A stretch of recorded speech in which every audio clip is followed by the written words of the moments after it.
آیت نمبر 267 اللہ تعالیٰ فرماتے ہیں یا ایھا الذین آمنوا انفقوا من طیبات ما کسبتم ومما اخرجنا لکم من الارض ولا تیمموا الخبیث منہ تنفقون ولستم بآخذیہ الا ان تغمضوا فیہ واعلموا ان اللہ غنی حمید۔ اے وہ لوگوں جو ایمان لائے ہیں، اے ایمان والو، تم خرچ کرو ان عمدہ چیزوں میں سے جو تم نے کمائی ہیں، ان پاک چیزوں میں سے جو تم نے کمائی ہیں، وَمِمَّا أَخْرَجْنَا لَكُمْ مِنَ الْأَرْضِ، اور اس میں سے جو ہم نے تمہارے لیے زمین میں سے نکالی ہیں، اور تم قصد نہ کرو الخبیثہ، خبیث چیزوں کا، نکمی چیزوں کا، ردی چیزوں کا، منہ تنفقون، اس حال میں کہ تم اس میں سے خرچ کرتے ہو، اس حال میں کہ تم اس میں سے خرچ کرو، ولستم بآخذیہ، جب کہ تم خود اسے کسی بھی شکل میں لینے والے نہیں ہو، الا یہ کہ تم اس میں چشم پوشی سے کام لو، اغماض سے کام لو، واعلموا، اور جان لو، ان اللہ، کہ بے شک اللہ تعالی، غنی، بے نیاز ہے، حمید، قابل تعریف ہے۔ یا ایھا الذین آمنوا، یا کا معنی کیا ہے؟ اے، حرف ندا ہے، منادا کیا ہے؟ الذین آمنوا، اے وہ لوگوں جو ایمان لائے ہیں۔ الذین اسم موصول ہے جمع کے لیے، آمنوا فعل ماضی ہے جمع کے لیے، وہ ایمان لائے، اس کا واحد ہے آمنا، وہ ایمان لایا۔ تو اے وہ لوگوں جو ایمان لائے ہیں، اور ہم آسانی کے لیے ترجمہ کیا کرتے ہیں؟ اے ایمان والو۔ انفقوا، تم خرچ کرو، فعل امر ہے جمع کے لیے، اس کا واحد ہے انفق، تو خرچ کر، من طیبات ما کسبتم، ان عمدہ چیزوں میں سے جو تم نے کمائی ہیں۔ طیبات جمع ہے کس کی؟ طیباتن کی، پاک مال، پاک چیزیں، عمدہ چیزیں۔ ما کسبتم، جو تم نے کمائی ہے، ما اسم موصول ہے الذی کے معنی میں، جو، کسبتم فعل ماضی ہے جمع کے لیے، تم نے کمائی، کسبتا واحد کے لیے، تو نے کمایا، کسبتم تم نے کمائی۔ وَمِمَّا، اور اس میں سے، وَمِمَّا اصل میں کیا ہے؟ من ما، تو من کا معنی سے، ما اسم موصول الذی کے معنی میں، اور اس میں سے جو، اخرجنا فعل ماضی ہے جمع متکلم کے لیے، ہم نے نکالا، ہم نے نکالی۔ اللہ تعالیٰ اپنے بارے میں کہہ رہے ہیں ہم، اللہ تعالیٰ ایک ہیں، لیکن اللہ تعالیٰ اپنے لیے تعظیم کے لفظ استعمال فرما رہے ہیں، اور اللہ سے بڑھ کر تعظیم کے لائق کون ہوگا؟ اخرجنا، ہم نے نکالی ہیں، لکم، تمہارے لیے، تمہاری خاطر، لام الگ، کم الگ، لام کے لیے کے واسطے، کم تمہارے، کہاں سے نکالی؟ من الارضی، زمین سے۔ ولا تیمموا، واو کا منع اور، لا نہیں کے لیے، کسی کام سے روکنے کے لیے، منع کرنے کے لیے، تو لا نہ، تیمموا، تم قصد کرو۔ تیمموا اصل میں فعل مضارع ہے، اور اس کے آخر میں نون تھا، تیممون، تم قصد کرتے ہو، لیکن نون گر گیا کس کی وجہ سے؟ لا کی وجہ سے۔ الخبیثہ، خبیث کس کو کہتے ہیں؟ نکما مال، ردی مال۔ منہ، اس میں سے، یہ ضمیر کہاں جا رہی ہے؟ منہ، اس میں سے، تنفقون، تم خرچ کرتے ہو، کس میں سے؟ خبیث میں سے۔ تنفقون فعل مضارع ہے جمع کے لیے، تم خرچ کرتے ہو، واحد کیا؟ تنفقو، تو خرچ کرتا ہے۔ ولستم، یہ واو حالیہ ہے، اس حال میں کہ، جب کہ، لستم، نہیں ہو تم، یہ اس کا واحد کیا ہے؟ لستا، نہیں ہے تو، لستم، نہیں ہو تم، تو یہ جمع کے لیے ہے، فعل ماضی ہے جمع کے لیے، جمع مذکر کے لیے، نہیں ہو تم بآخذیہ، اس کو لینے والے کسی بھی شکل میں۔ با جو ہے یہ زائدہ ہے تاکید کے لیے، تاکید کس کی؟ لستم کی، اس لیے ہم کہہ رہے ہیں تم نہیں لینے والے ہو کسی بھی شکل میں، کسی بھی شکل میں، کسی بھی صورت میں، یا ہرگز نہیں لینے والے ہو، یہ معنی کس کا ہے؟ با کا. آخذی ہی، تو ایک لفظ تھا با بھی، اور دوسرا لفظ ہے آخذی، اور تیسرا کیا؟ ہی. آخذی ہی اصل میں کیا تھا؟ آخذینا، نون گر گیا اضافت کی وجہ سے، اور آخذینا یہ جمع ہے، واحد کیا؟ آخذن، لینے والا، آخذین لینے والے، اور تم ہرگز نہیں لینے والے ہو، ہی اس کو، کس کو؟ اس خبیث مال کو، اس نکمے مال کو، اس ردی مال کو، اس گھٹیا مال کو. الا، مگر یہ کہ، ان کا معنی کیا؟ یہ کہ، مگر یہ کہ تغمدو، تم چشم پوشی کرو، تم آنکھیں بند کر لو، فی ہی اس کے معاملے میں. تو الا کا معنی کیا ہے؟ مگر، حرف استثناء ہے، ان مصدریہ ہے. تغمدو اصل میں کیا تھا؟ تغمدونا، تغمدونا فعل مضارع ہے، تم چشم پوشی کرتے ہو، تم آنکھ بند کر لیتے ہو، لیکن نون گر گیا ان کی وجہ سے، اس لیے اب کیا پڑھتے ہیں؟ الا ان تغمدو، مگر یہ کہ تم چشم پوشی کرو، فی ہی اس کے بارے میں، اس کے معاملے میں. کس کے معاملے میں؟ اس ردی مال کے معاملے میں، نکمے مال کے معاملے میں. وَاعْلَمُوا، اور تم جان لو، واو کا معنی اور، اعلموا فعل امر ہے جمع کے لیے، تم جان لو، اس کا واحد کیا؟ اعلم، تو جان لے. کیا جان لو؟ کہ ان اللہ، بے شک اللہ تعالی، غنی، بے نیاز، بے پرواہ، نہایت مستغنی ہے، حمید، قابل تعریف ہے، فعیل کے وزن پہ ہے. اب ہم آتے ہیں اس آیت کی تفسیر کی طرف. سب سے پہلے اس آیت کا سبب نزول کیا ہے؟ امام ترمذی روایت کرتے ہیں برا بن عازب رضی اللہ تعالیٰ عنہ سے، وہ کہتے ہیں کہ یہ آیت نازل ہوئی ہے ہم انصاریوں کے بارے میں. اصحاب صفا یہ کہاں رہتے تھے؟ مسجد میں، اور یہ غریب لوگ تھے، تو عام طور پہ بھوکے ہوتے تھے، اس لیے ہم وہ لوگ جن کے پاس باغ تھے، کھجوروں کے درخت تھے، ہم اپنے درختوں کا کوئی نہ کوئی خوشہ مسجد میں لے آتے اور مسجد میں لٹکا دیتے. کوئی ایک خوشہ لے آتا، کوئی دو لے آتا.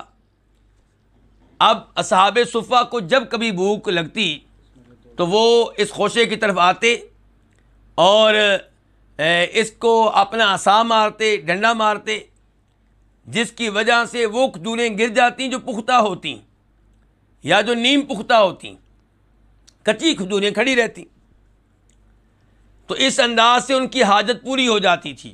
لیکن کچھ لوگ ایسے تھے جن میں نیکی کے بارے میں کوئی خاص رغبت نہیں تھی، جنہیں نیکی کا کوئی خاص شوق نہیں تھا، وہ کوئی ایسا خوشہ لے آتے جو عمدہ نہ ہوتا، جو ردی قسم کا ہوتا، جو نکمہ ہوتا، جو گھٹیا ہوتا، تو وہ لا کر مسجد میں لٹکا دیا کرتے تھے.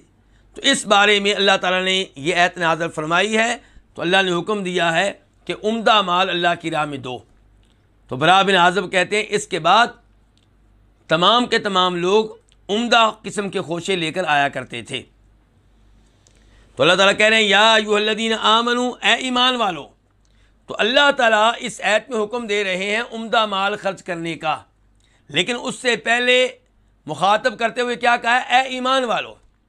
اس سے ایک تو ایمان کی فضیلت معلوم ہوئی کہ اللہ نے یہ آرڈر خاص طور پہ کن کو مخاطب کر کے دیا ہے؟ ایمان والوں کو. تو اللہ تعالیٰ کے اس آرڈر کے مخاطب کون ہیں؟ ایمان والے. اس سے پتہ چلا کہ ایمان کتنی بڑی سعادت ہے، ایمان کتنا بڑا اعزاز ہے کہ ایمان کی سعادت رکھنے والے کو، ایمان کی دولت رکھنے والے کو اللہ تعالیٰ مخاطب کر رہے ہیں. اور اس لفظ سے ایک اور چیز معلوم ہوئی کہ اللہ تعالیٰ کہہ رہے ہیں کہ اے ایمان والو تم عمدہ مال میں سے خرچ کرو. اس کا مطلب یہ ہے کہ تمہارے ایمان کا تقاضا یہ ہے کہ میری یہ بات مانو، میرا یہ آرڈر مانو، میرے اس آرڈر کی تعمیل کرو اور میری راہ میں وہ مال دو جو عمدہ قسم کا ہو. یہ کس کا تقاضا ہے؟ ایمان کا. اچھا جی، ایمان والے کس چیز پہ ایمان لانے والے؟ ہر اس چیز پہ جس پہ ایمان لانا ضروری ہے. اور خصوصی طور پہ کتنی چیزیں؟ 6 چیزیں جن کو ارکان ایمان کہا جاتا ہے، ایمان کے پلرز کہا جاتا ہے.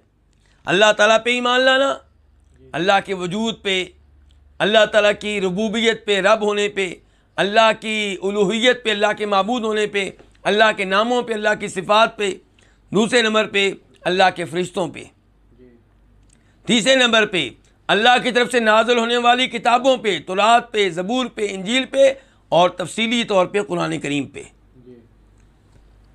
اس کے ساتھ ساتھ ایمان لایا جائے گا ان نبیوں اور رسولوں پہ جن کو اللہ تعالیٰ نے بندوں کی ہدایت کے لیے منتخب کیا، اور خصوصاً آخری رسول جناب محمد صلی اللہ علیہ وسلم۔ کتنے ارکان ہو گئے؟ 4۔ پانچویں نمبر پہ آخرت پہ ایمان لانا، آخرت کی ہر چیز پہ، عذاب قبر پہ، قبر میں ہونے والے سوال و جواب پہ، اور اس بات پہ کہ اللہ تعالیٰ قبروں سے ہر ایک کو اٹھائیں گے، اور اس بات پہ کہ میدان حشر میں لوگ جمع ہوں گے، اس بات پہ کہ ترازو قائم کیا جائے گا اعمال کو تولنے کے لیے، اس بات پہ کہ جہنم کی آگ پہ پل رکھا جائے گا جس سے ہر ایک کو گزرنا ہے، اس بات پہ کہ نبی علیہ السلام کا حوض ہوگا جسے آپ کی امتی پئیں گے، آپ کی اتباع کرنے والے، آپ کی سنتوں کو اپنانے والے۔ تو کہنے کا مطلب یہ ہے کہ آخرت کے ایک ایک امر پہ ایمان لانا ضروری ہے۔ اگر کوئی آدمی ان چیزوں میں سے کسی ایک چیز کا منکر ہے، وہ آخرت پہ ایمان لانے والا نہیں سمجھا جائے گا، وہ آخرت کا منکر سمجھا جائے گا۔ اور چھٹے نمبر پہ تقدیر پہ ایمان، کہ دنیا میں جو کچھ ہو رہا ہے اللہ کو پہلے سے معلوم تھا، بلکہ اللہ نے پہلے سے لکھوا رکھا ہے، اور آج دنیا میں جو کچھ ہو رہا ہے بالکل اس کے مطابق ہو رہا ہے۔ تو یہ ہے ایمان والے۔ اگر کوئی آدمی ان چیزوں میں سے کسی ایک چیز پہ ایمان نہیں لاتا، وہ ایمان والا نہیں ہے۔ ان چیزوں میں سے مثال کے طور پہ ایک کیا ہے؟ آسمانی کتب پہ ایمان لانا، اور خصوصاً آخری کتاب پہ۔ آخری کتاب کی ایک ایک چیز پہ ایمان لانا ہوگا۔ جو قرآن کی کسی ایک آیت کو ماننے سے انکاری ہو وہ مومن نہیں ہے، جو قرآن کے کسی ایک حکم کو ماننے سے انکاری ہو مومن نہیں ہے، جو قرآن کی کسی خوشخبری کو ماننے سے انکاری ہو مومن نہیں ہے، قرآن کی کسی پشین گوئی کو ماننے سے انکاری ہو مومن نہیں ہے۔ تو اے ایمان والو، انفقو، تم خرچ کرو۔ اللہ تعالیٰ حکم دے رہے ہیں یہاں پہ اپنے اس عمدہ مال میں سے جو تم نے کمایا ہے۔ تو اس میں مال تجارت داخل ہو گیا۔ اس کا مطلب یہ ہے کہ مال تجارت میں سے اللہ کی راہ میں خرچ کرنا چاہیے۔ اور اسی ایسے آپ یہ بھی کہہ سکتے ہیں کہ مال تجارت میں سے زکوٰۃ ادا کرنا واجب ہے، ضروری ہے، لازمی ہے۔ من طیبات ما اکسبتم، اس عمدہ مال میں سے جو تم نے کمایا۔ اس سے پتہ چلا کہ اللہ تعالیٰ نے انسان کو عمل کرنے کے لیے ارادہ دیا ہے، اختیار دیا ہے۔ اسی لیے اللہ تعالیٰ کہہ رہے جو تم نے کمایا۔ تو کمانے والا کس کو قرار دے رہے ہیں اللہ تعالیٰ؟ انسان کو، بندے کو۔ تو ان الفاظ میں ان کے عقیدے کا رد ہے جو کہتے ہیں کہ انسان مجبور مہد ہے، یہ کچھ نہیں کر سکتا، ہر چیز اللہ کے مکمل طور پہ اختیار میں ہے، اللہ نے اس کو کوئی اختیار نہیں دیا۔ اور یہ غلط عقیدہ ہے، کیونکہ اس کا مطلب یہ ہے کہ نعوذ باللہ اللہ تعالیٰ عدل و انصاف کرنے والے نہیں ہیں۔ انسان کو ارادہ نہیں دیا، اختیار نہیں دیا، لیکن روز قیامت اسے سزا ملے گی گناہ کرنے پہ۔ جب ارادہ نہیں دیا، اختیار نہیں دیا، تو سزا کیوں ملے گی؟ صحیح بات یہ ہے کہ انسان کا خالق اللہ، انسان کے افعال اور اعمال اور اقوال کا خالق بھی اللہ، لیکن عمل کرنے والا خود انسان ہے۔ خالق اللہ ہے، عمل کرنے والا خود انسان ہے۔ اللہ نے اس کو ارادہ دیا، اختیار دیا ہے، اگرچہ اس کا ارادہ اللہ کے ارادے کے تابع ہے۔ جہاں پہ اللہ نے انسان کو اختیار دیا ہے، ارادہ دیا ہے، وہیں پہ بات پرس ہوگی، اور جہاں پہ اللہ نے ارادہ نہیں دیا وہاں پہ بات پرس نہیں ہوگی۔ کسی سے یہ نہیں پوچھا جائے گا کہ تم بیمار کیوں ہوئے، کسی سے یہ نہیں پوچھا جائے گا کہ تمہارا رنگ سیاہ کیوں تھا، کسی سے یہ نہیں پوچھا جائے گا تمہارا قد چھوٹا کیوں تھا، کیونکہ ان چیزوں میں انسان کو اختیار نہیں دیا گیا۔ جہاں اختیار دیا گیا ہے وہاں پہ سوال ہوگا۔ خرچ کرو اس عمدہ مال میں سے تم نے کمایا، اور اس عمدہ مال میں سے جو ہم نے تمہارے لیے زمین میں سے نکالا۔ اس سے مراد کیا ہیں؟ دانے، پھل اور دیگر وہ اشیاء جو کس سے نکلتی ہیں؟ زمین سے نکلتی ہیں۔ تو اللہ تعالیٰ کہتے ہیں ان چیزوں میں سے جو ہم نے تمہاری زمین سے نکالی ہیں تم ہماری راہ میں خرچ کرو۔ وَلَا تَيَمَّمُوا الْخَبِيثَ، اب اللہ تعالیٰ تنبیہ کر رہے ہیں کہ تم خبیث مال کا قصد نہ کرو، میری راہ میں خرچ کرنے کے لیے نکمے، گھٹیا اور خبیث مال کا قصد نہ کرو۔ منہ تنفقون، اس حال میں کہ تم اس میں سے خرچ کرتے ہو۔ منہ تنفقون، منہ کا تعلق خبیث سے بھی ہو سکتا ہے، تنفقون سے بھی ہو سکتا ہے، لیکن جو میں تفسیر کر رہا ہوں اس کے مطابق منہ کا تعلق تنفقون سے بنتا ہے کہ اس میں سے تم خرچ کرتے ہو، اس میں سے تم خرچ کرتے ہو، کس میں سے؟ اس خبیث مال میں سے۔ وَلَسْتُمْ بِآخِذِيهِ، جب کہ تم خود اسے لینے والے نہیں ہو، یعنی کہ اگر یہ مال کسی وجہ سے آپ کو دیا جائے تو آپ نہیں لیں گے۔ مثال کے طور پہ کسی نے آپ کا قرضہ دینا ہے اور قرضے میں یہ مال دے تو کیا تم وصول کر لو گے؟ نہیں لو گے، لینے سے انکار کر دو گے۔ إِلَّا أَن تُغْمِضُوا فِيهِ، البتہ اگر تم نے لے بھی لیا تو آنکھیں بند کر کے لوگے، نہ چاہتے ہوئے لوگے، خوشی سے نہیں لوگے۔ تو جب یہ مال آپ خود اپنے لیے پسند نہیں کرتے تو کسی اور کو کیوں دیتے ہیں؟ تو لوگوں کو وہی مال دیں جو آپ اپنے لیے پسند کرتے ہیں، اللہ کی راہ میں وہ مال خرچ کریں جو آپ اپنے لیے پسند کرتے ہیں۔ وَاعْلَمُوا، اور جان لو کہ اللہ تعالیٰ ہر ایک سے بے نیاز ہے۔ اللہ تعالیٰ فرشتوں سے بے نیاز، اللہ فرشتوں کا محتاج نہیں ہے۔ اللہ عرش سے بے نیاز، اللہ عرش کا محتاج نہیں ہے۔